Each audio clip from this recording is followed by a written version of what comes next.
haya ni maombi yangu kwako, wote ninaowapenda. Kwa umemkubali na kumkiri Yesu Kristo mbele za watu wote ya kwamba ni Bwana na Mwokozi wa maisha yako, nami kwa mamlaka niliyopewa na Bwana Yesu ninakwenda kukubatiza Josefu katika jina la Baba na la Mwana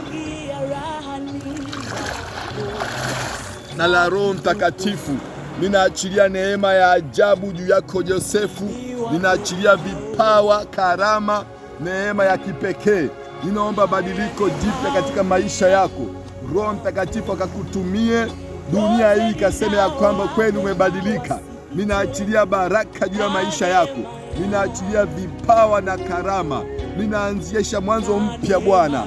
Ninaomba ushindi, maisha ya ushindi, maisha ya baraka, maisha ya ushuhuda kwa kaka Josefu.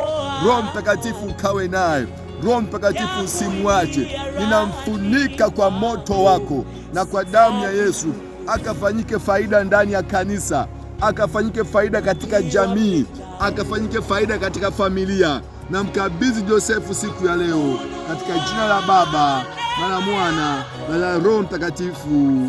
Amen.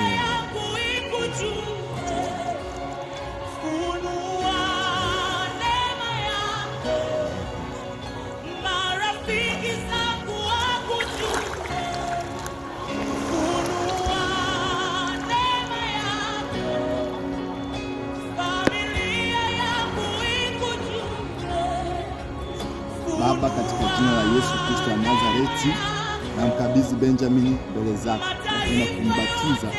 Naomba neema yako na uwezo vikawe juu ya Benjamin katika jina la Yesu. Amen. Kwa kuwa umemkubali na kumkiri Yesu Kristo mbele za watu wote ya kuwa ni Bwana na Mwokozi wa maisha yako, nami kwa mamlaka niliyopewa kama mchungaji siku ya leo nakwenda kukubatiza kaka Benjamin katika jina la Baba na la Mwana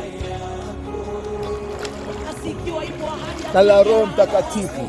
Ninaomba neema ya ajabu na nguvu ya kipekee kwako kaka Benjamin. Naachilia maisha mapya, maisha ya ushuhuda, maisha ya baraka, maisha yenye ushindi. Ninaomba Roho Mtakatifu akawe juu yako, ukafanyike baraka ndani ya kanisa, ukafanyike baraka ndani ya jamii, ukafanyike baraka katika taifa, ukafanyike baraka katika familia. Ninaomba neema ya ajabu ikawe juu yako, vipawa na karama vikambatane nawe katika jina la Baba na la Mwana na la Roho Mtakatifu.